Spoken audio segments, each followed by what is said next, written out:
I do not remember my own son's face from that night. I remember the smell of wet leaves, the ache in my chest, and the cold. I remember the sound of his SUV door slamming and red taillights disappearing between the trees.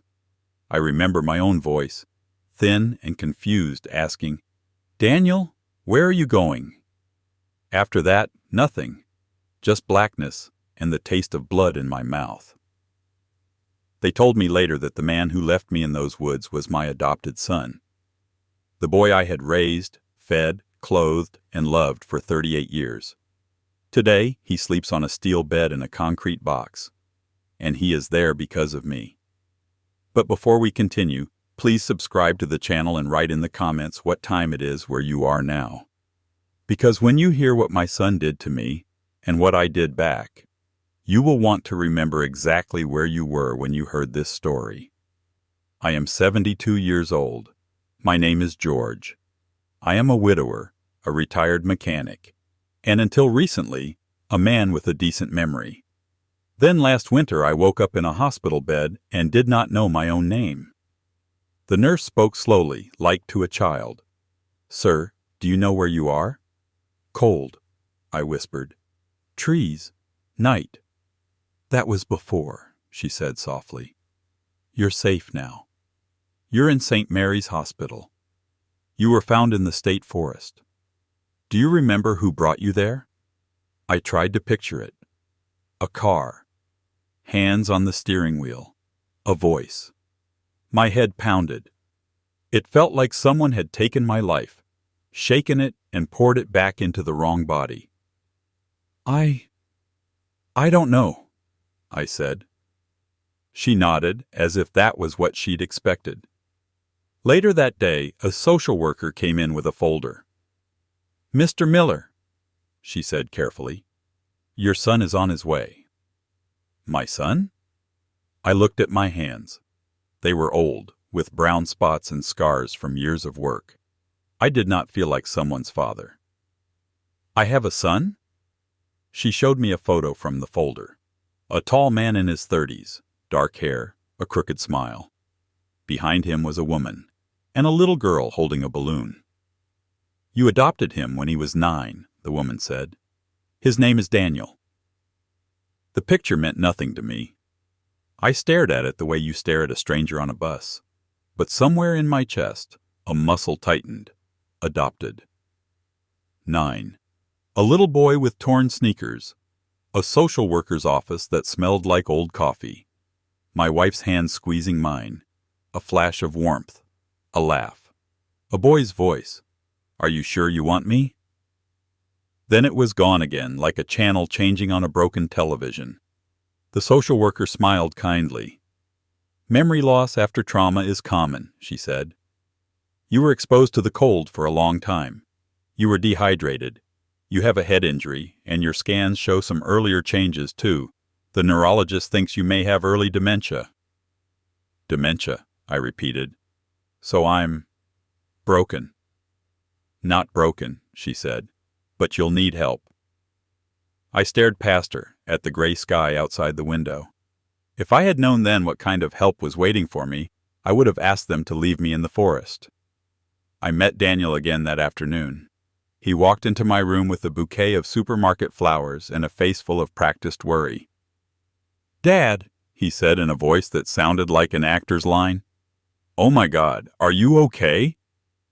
The word "Dad" hit something inside me. A small boy again, standing in my old doorway, holding a garbage bag with all his belongings.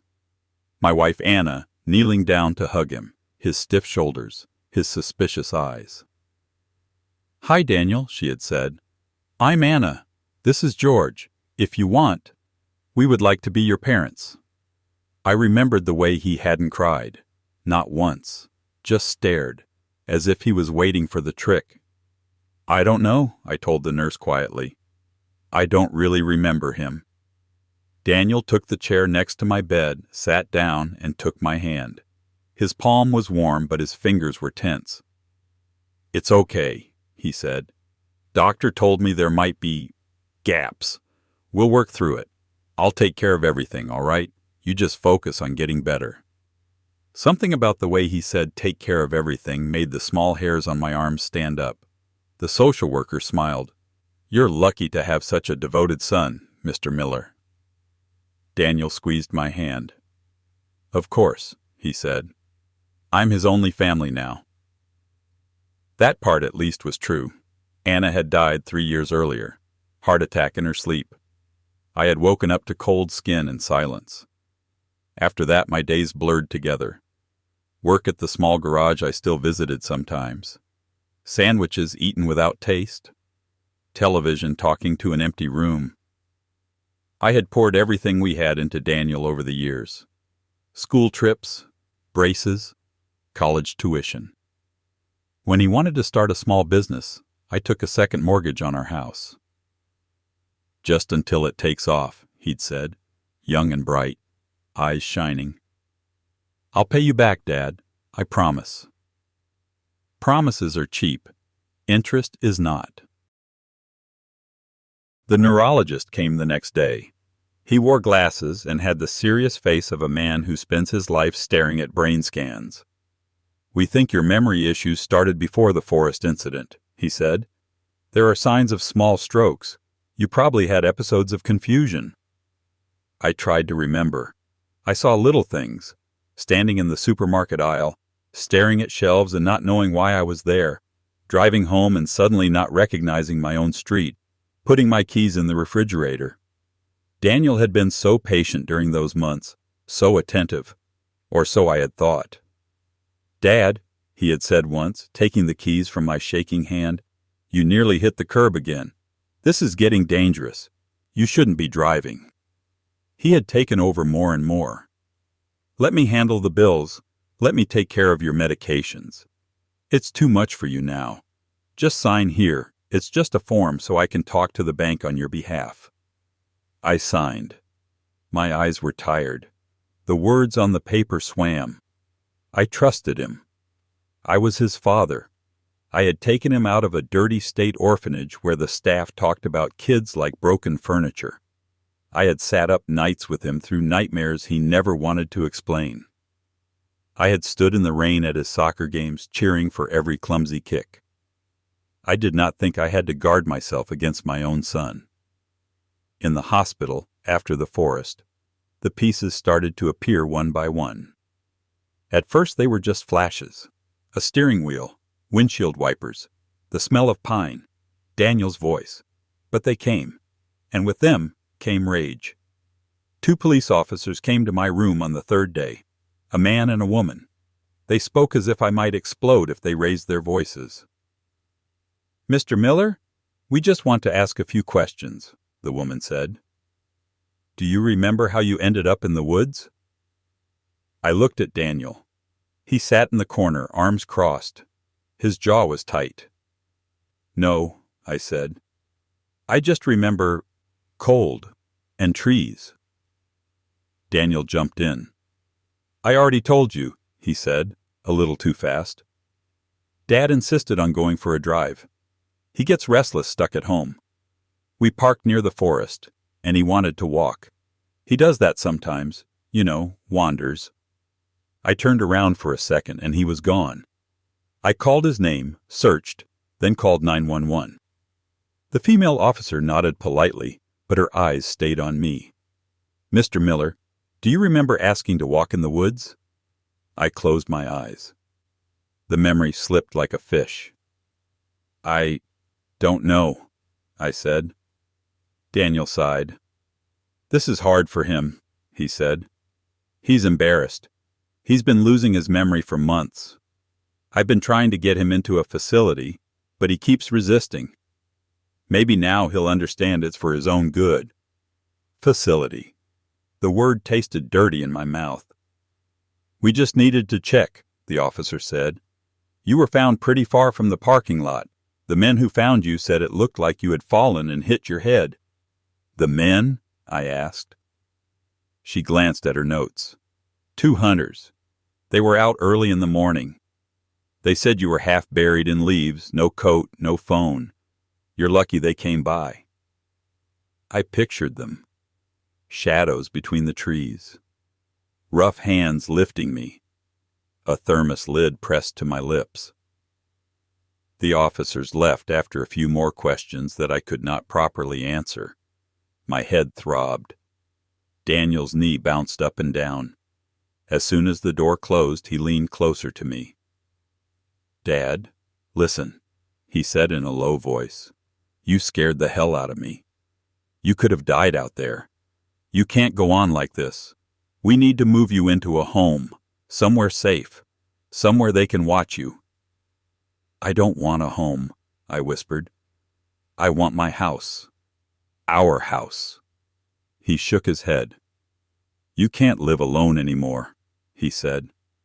"And about the house, well, there have been changes." "Changes?" I repeated. "It's complicated," he said quickly. "You signed some papers, remember? To refinance, to consolidate some debts. We'll talk about it when you're discharged. For now, just focus on your health." He patted my hand and smiled, but his eyes were cold. I was released from the hospital 2 weeks later, not to my own house, but to a small private care home on the edge of town. "Just for a while, Dad," Daniel said as he wheeled me down the corridor. "Until we see how your memory does." The place smelled of disinfectant and boiled vegetables. The other residents shuffled through the hallway with empty eyes, holding onto walls. I shared a room with a man who stared at the TV all day and never spoke. A nurse pinned a plastic bracelet on my wrist with my name and a number. I wanted to tear it off.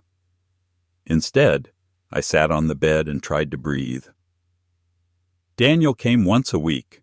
He brought coffee sometimes, or a bag of cheap cookies. He stayed for 20 minutes, maybe 30. The visits always went the same way. "How are you feeling, Dad?" "Foggy." "Any new memory flashes?" "A little," I would say. "I remember your old soccer ball, the way you used to leave it in the hallway and your mother would trip over it." He would laugh mechanically.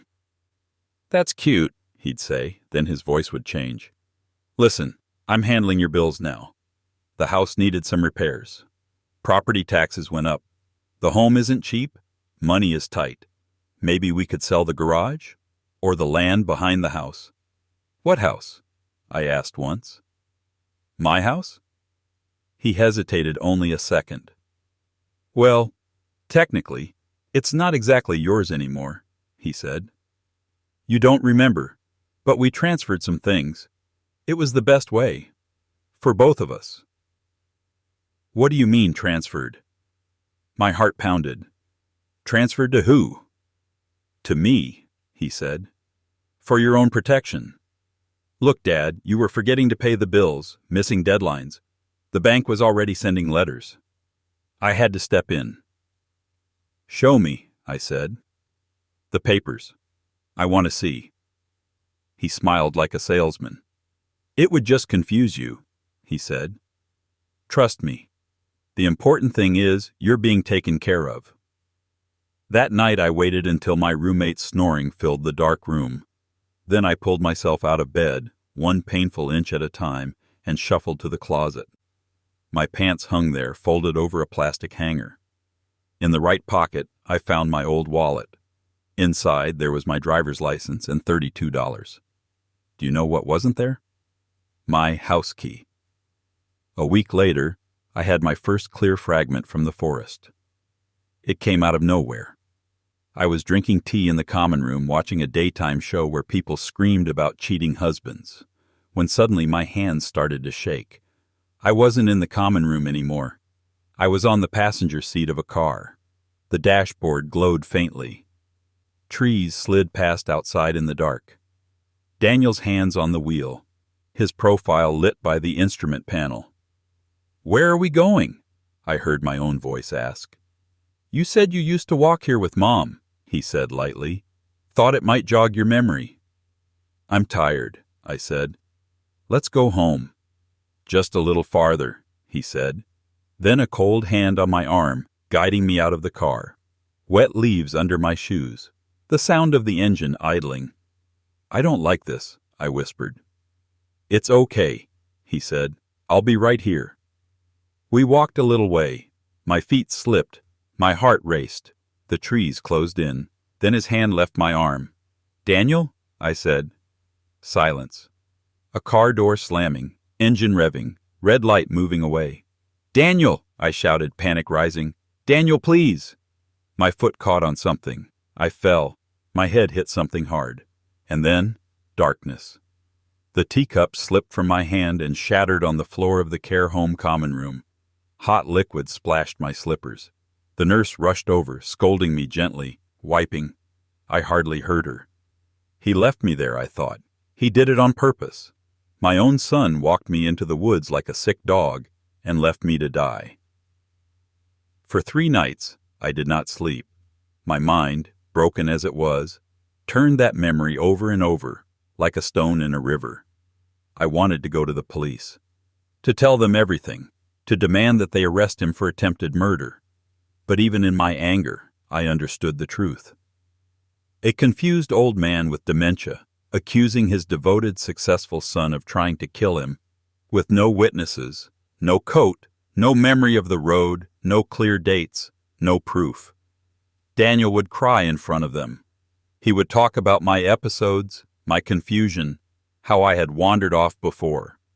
He would show them doctor's notes with words like cognitive decline and disorientation. They would pat my hand, offer me tea, and tell me it was all a misunderstanding. The law does not work for people like me. It works for people like Daniel. And in the meantime, he would keep my house, my savings, my life. The rage sat in my chest like a hot stone. That was the night I understood something simple and terrible.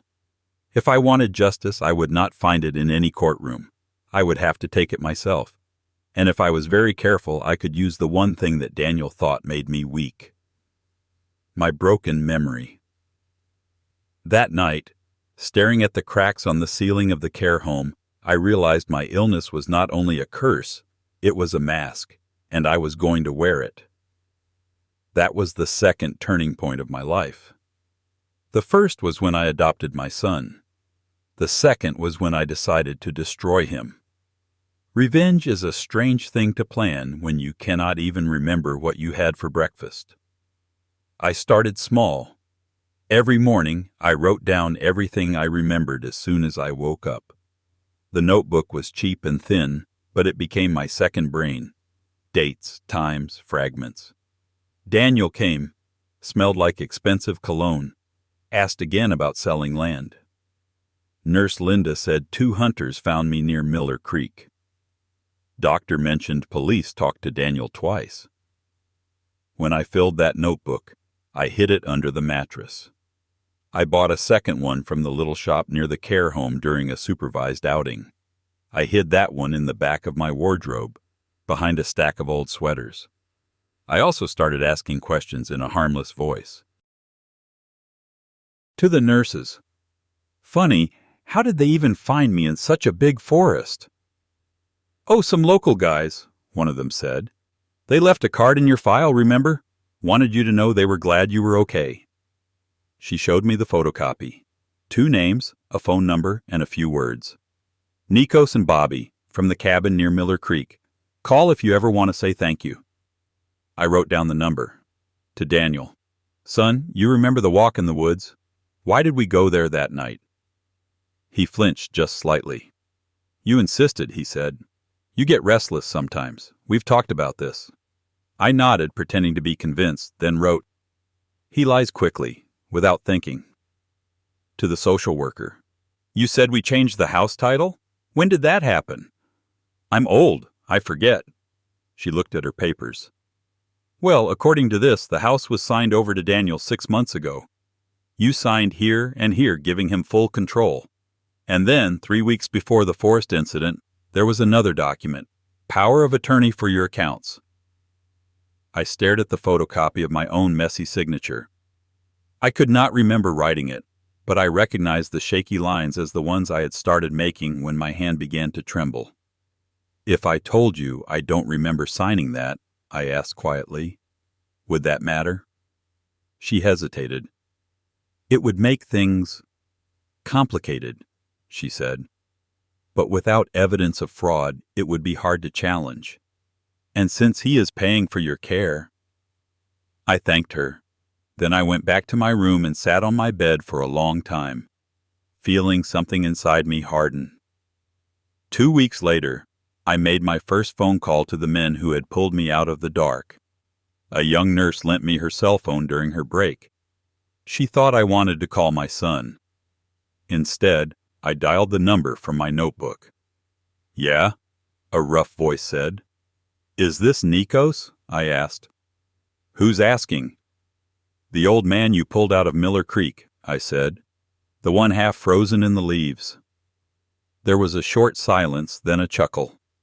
Well, I'll be damned, he said. Didn't think you'd remember us. I remember some things, I said. I wanted to thank you. We agreed to meet at a small diner near the edge of town 2 days later, during my family outing with Daniel. You see, Daniel had requested to take me out for a few hours once a week. It made him look good in the staff's eyes. The devoted son taking his father for ice cream or a drive. That Sunday he signed me out, joked with the nurses, wheeled me to his car, and helped me in. Thought we'd go for burgers, he said. Get you some real food for once. Sounds nice, I said. Instead, as soon as he drove out of the care home parking lot, I said, could we stop at Tony's Diner first? My stomach's funny. Maybe a soup would be better. He sighed. Fine, he said. You and your soup. Tony's Diner sat like a metal box beside the highway. Inside, the air smelled of grease and coffee. Nikos was at the far table, thick shoulders squeezed into the booth, a baseball cap pulled down low.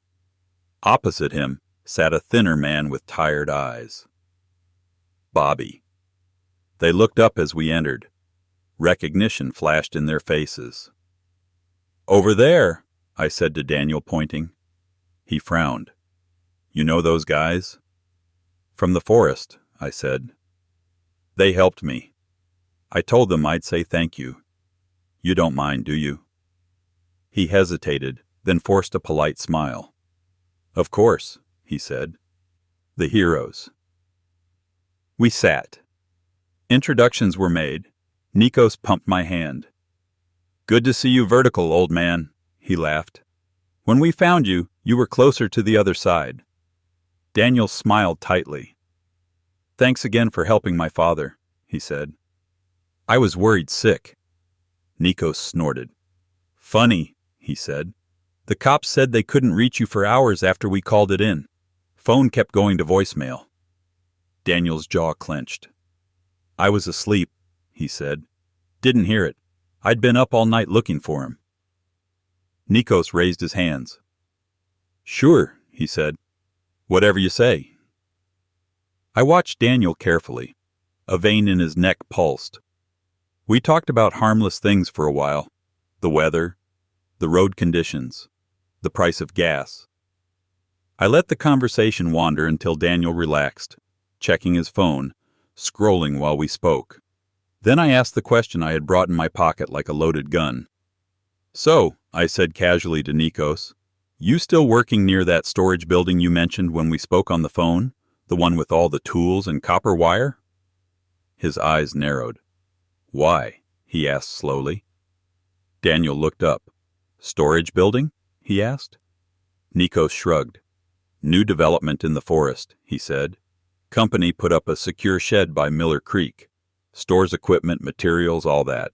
I do some security work there now. Cameras, alarms. You'd like it, old man.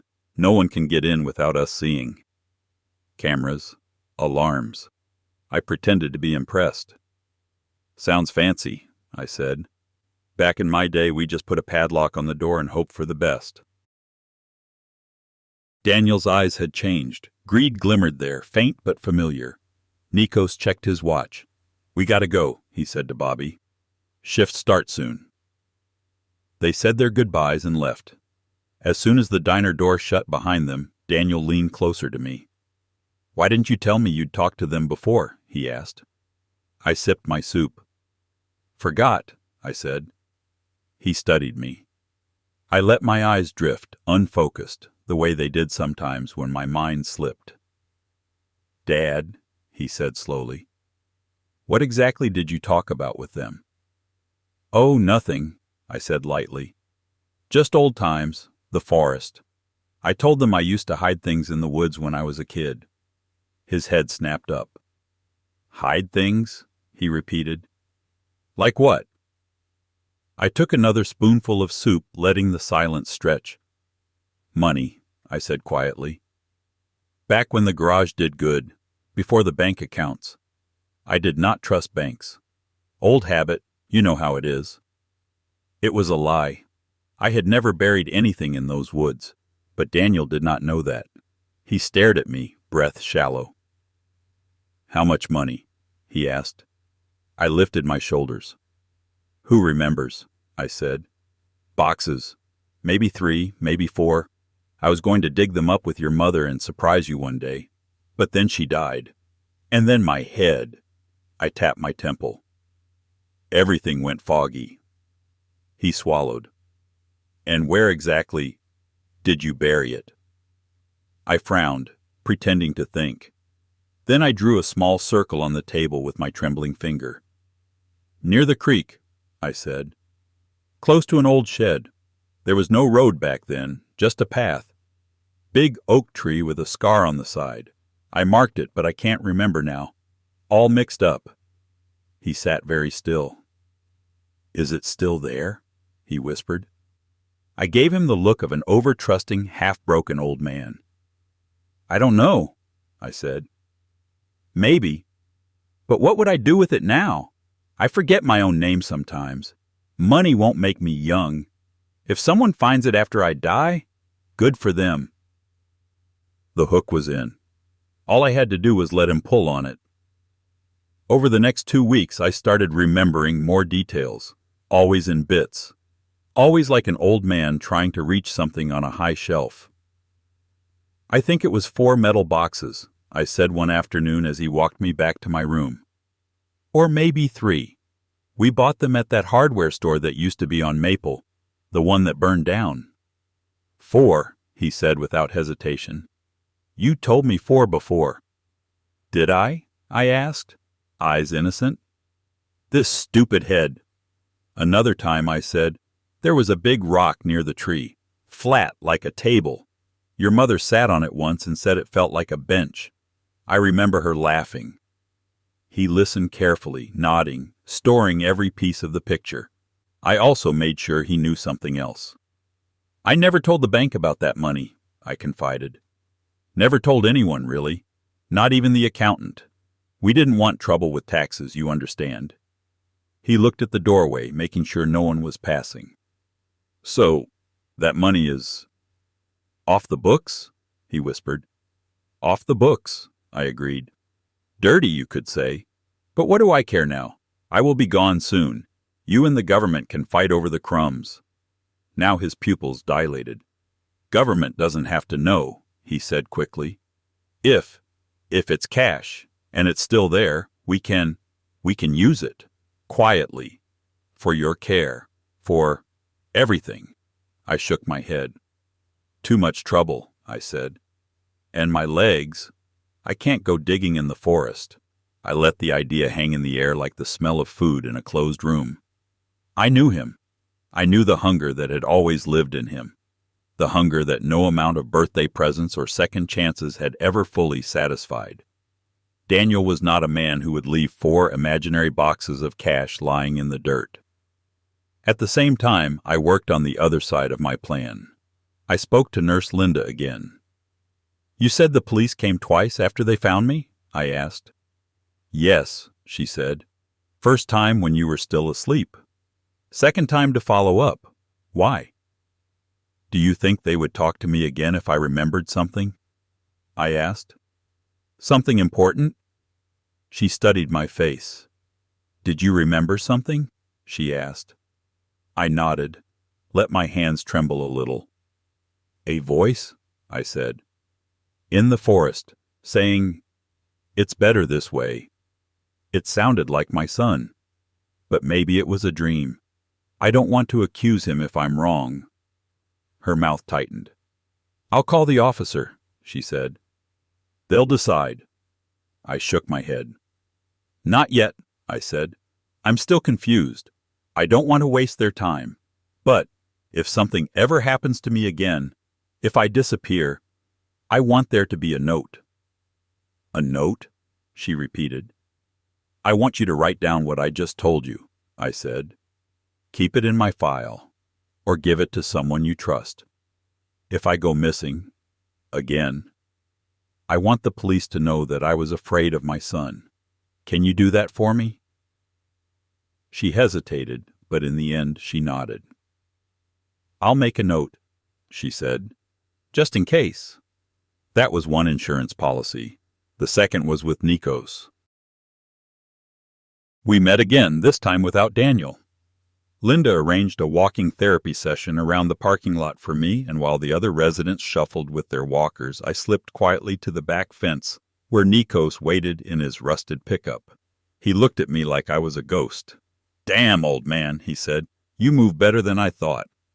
Short distances, I said. Then I pay for it. We sat on the tailgate. I told him everything, not in detail, but enough. How sure are you that he left you there on purpose? He asked after I finished. As sure as I am sitting here, I said. And you want to what? He asked. Beat him up? Scare him? I want him in a cell, I said. I want him to lie awake every night and see trees and darkness, same as I did. I want him to know he was not the only one who could plan ahead. Nico scratched his stubble. Why are you telling me this? He asked. Because you work at that storage building, I said. And you told me there are cameras there. And you told me the bosses are sick of people trying to steal tools and copper. That they told you next idiot who breaks in, we press charges and throw the book at him. He nodded slowly. That's true. So here is what I want, I said. I will give my son a story about buried money near that building. I will give him just enough to make him go there at night and try to break in. You will make sure the cameras are working. You will make sure the police see the recording. You will do nothing illegal. Just let things happen. He whistled. You're not just an old man, he said. You're cold. I am a father who woke up in the dirt because of his own son, I said. Cold is all I have left. He was quiet for a long moment. Finally, he nodded. If your boy is stupid enough to break into my boss's storage, I won't lift a finger to help him, he said. We've been hit 3 times this year. Management is eager for a scapegoat. Good, I said. And one more thing. If the police come, and if he tries to say, my father told me there was buried money there, you will tell them the truth. And what is the truth? Nikos asked. I looked him straight in the eye. The truth is that I am a confused old man who sometimes mixes up stories. That maybe I said something vague once, but you never heard of any buried money. That you saw him break in on camera. That's it. So you want me to lie by omission, he said. You want me to tell the parts that help you, he said, and forget the parts that help him. Exactly, I said. He grinned. Done, he said. You saved my job by freezing quietly that night. If you had died on our land, the police would have turned the place inside out. I figure I owe you one. The last part was the most important. I needed Daniel to go to that shed alone. No accomplices, no excuses. So I waited until he arrived one Sunday in a foul mood. He walked into my room, phone pressed to his ear, jaw tight. I don't care if the rates went up, he snapped to whoever was on the line. You said 3.9, not 5.2. We had a deal. He listened, then cursed under his breath. Fine, he growled. I'll figure something out. He hung up, shoved the phone into his pocket, and forced a smile. Hey, Dad, he said. How's my favorite patient? I watched him. How bad is it? I asked. He blinked. What? The money, I said. The loans, the house. How bad? He laughed nervously. "Don't worry about that," he said. "I've got it under control." "You forget," I said. "My head is foggy, but I can still read faces. You look like I did when the bank called about late payments." He sank into the chair and rubbed his face. "It's tight," he admitted. "Business slowed down. The market sucks, and this place is not cheap." He gestured around. "Your care, your medication, it adds up." I let the insult slide past me. "If I die," I said calmly, "you won't have to pay for my care anymore." He gave a short, humorless laugh. "Don't talk like that," he said. "You'll outlive us all." "But you would still have the house," I said. "The accounts, everything." He didn't answer. I looked down at my hands, let my voice tremble just enough. "You know," I said, "there's something I didn't tell you." He looked up. "What now?" he asked, irritation leaking into his voice. "I think I remembered where one of the boxes is," I said. The air in the room changed. "What boxes?" he asked, though we both knew he knew. "The money," I said, "in the forest." He leaned forward. "Show me," he said. I shook my head. "I'm too old to go digging in the dark," I said. "If it's even still there. Probably all rust by now. Vermin gnawed through the bills. Not worth the trouble." His fingers dug into the chair arms. "Let me decide that," he said. "Just tell me." I hesitated, like a man afraid of his own thoughts. "Promise you won't be angry if it's nothing," I said. "I promise," he said. His voice was tight and thin. I asked for a piece of paper and a pen. My hand shook as I drew the outline of the creek, the dirt road, the shed. "Here," I said. "If you go at night, you can park on the old logging road and walk the rest of the way. Less chance of anyone seeing you. Not that it matters. No one goes there at night." Lie, lie, lie. He took the paper like it was a ticket to heaven. "And you're sure you never told anyone else about this?" he asked. I met his eyes. "I barely remember telling you," I said. "Half the time I don't remember what day of the week it is." He folded the paper carefully and slipped it into his wallet. "Get some rest, Dad," he said. "I'll see you next week." He left early that day. He did not take me out for ice cream. He did not push me around the yard. He had somewhere more important to be. The way I heard it later, he went to the forest that same night. He waited until his wife was asleep, took his old work gloves, a shovel, and a flashlight, and drove out in his SUV. He parked where my shaky little map said to park. He walked down the path, heart pounding, breath quick in the cold air. He saw the shed as a dark shape between the trees. He probably thought it was an old, abandoned building. He did not see the small cameras tucked under the eaves. He did not think about alarm systems. He just saw an opportunity. They say he tried the door first, found it locked. That alone would have been a warning to a better man. But Daniel had never liked being told no, not as a child, not as an adult. He went around the back, found a window reinforced with metal bars, a padlocked side door. He chose the weakest point, a small service door on the other side, where the lock plate had been replaced recently. He took a hammer from his bag and went to work. Every swing recorded by the cameras. Every curse word he spit into the quiet recorded with audio. The alarm was silent. No siren. Just a signal beamed to the security company and Nikos's buzzing phone. By the time Daniel broke the lock and stepped inside, Nikos had already called it in. "Got one," he said. "Male, late 30s, dark jacket, breaking in right now. Cameras rolling. Boss said to call you first."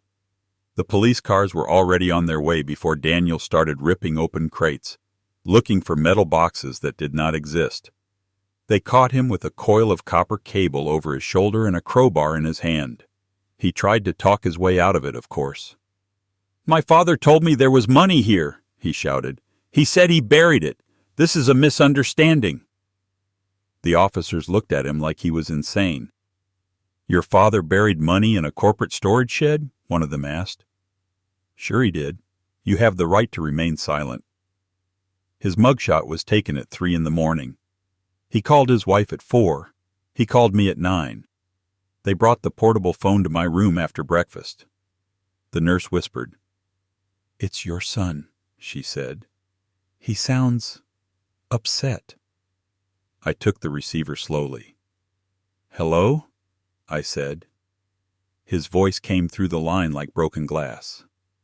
What did you do? He hissed. Daniel? I said in my softest, most confused voice.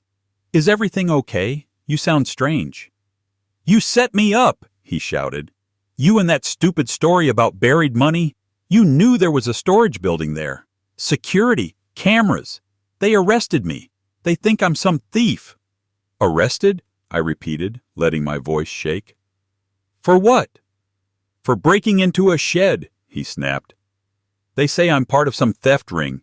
They say they have me on camera. They're talking about charges, Dad. Real charges. I could go to prison. For years.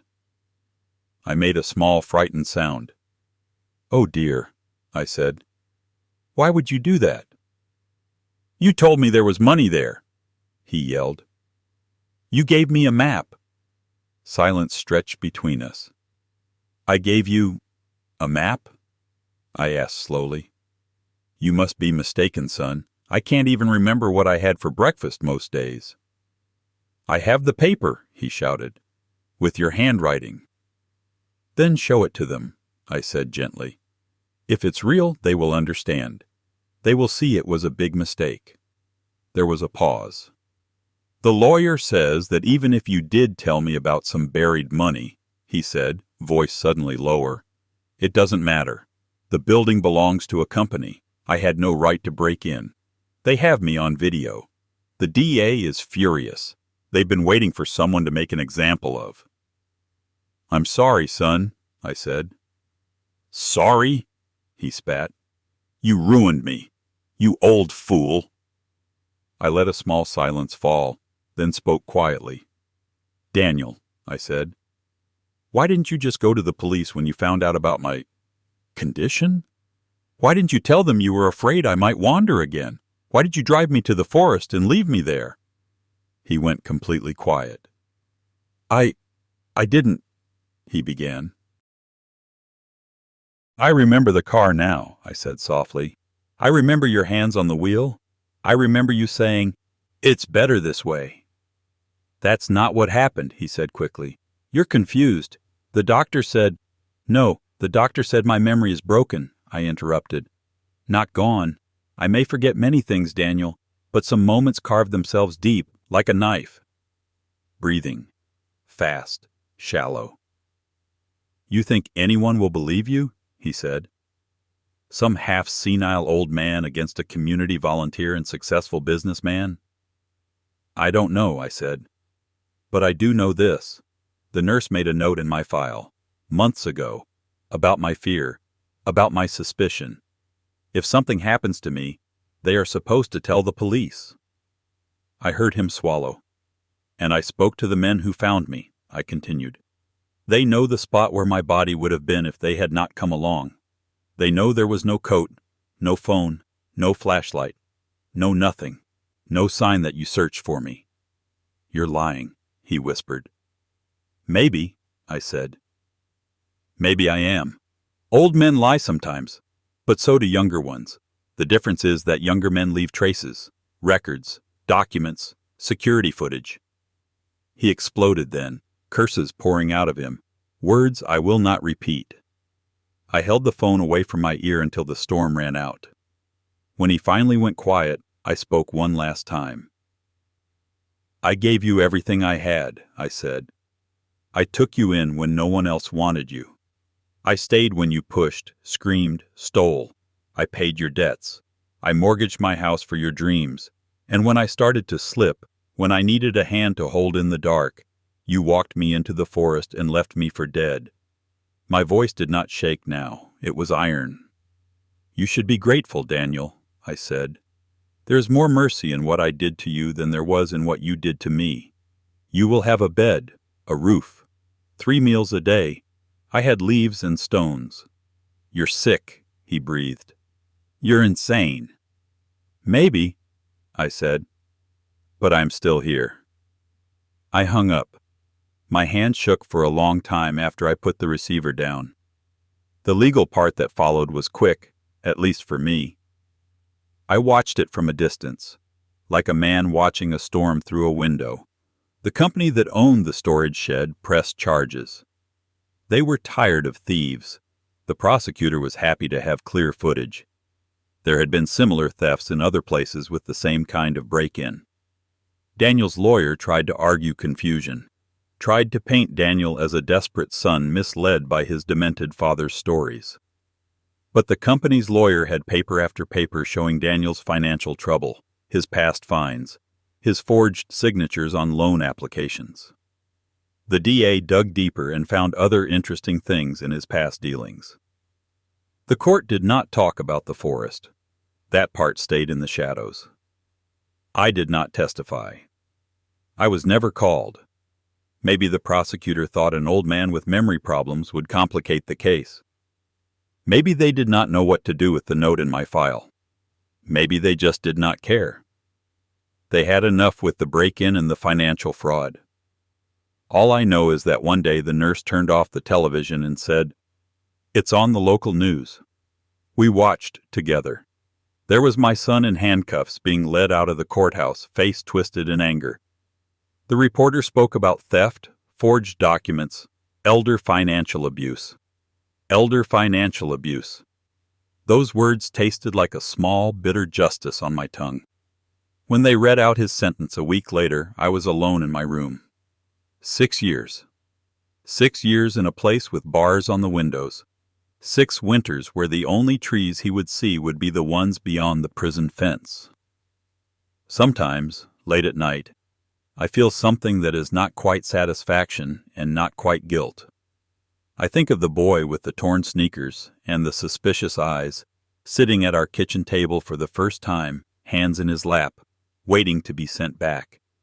I think of holding him when he woke up screaming from dreams he would never explain. I think of the teenager who stole small things at first: candy, a wallet, a neighbor's bike. Trauma, the social worker had said.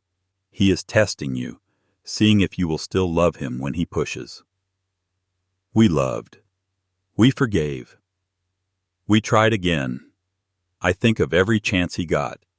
And then I think of the cold air in my lungs that night in the forest, the feeling of my body giving up, and the sound of his car driving away. That is the sound that keeps me from feeling sorry for what I did. I did not go to the police and ask them to save me. I did not hire a lawyer and hope the laws would protect me. I set a trap. I lured my own son into a crime I knew he would commit. I watched him fall into the hole he had tried to dig for me. No, my revenge was not legal. It was not clean. It was not kind.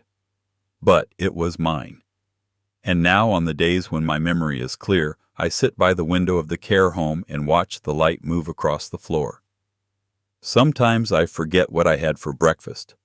Sometimes I forget the names of the nurses. But I never forget those red taillights disappearing between the trees. And I never forget that somewhere, behind concrete walls, my son is lying awake in the dark, remembering them too. Do you think I did the right thing? Write in the comments what you would have done, etc. My grandpa's words really happened. I believe him. If you want more true tales stories like this, hit subscribe.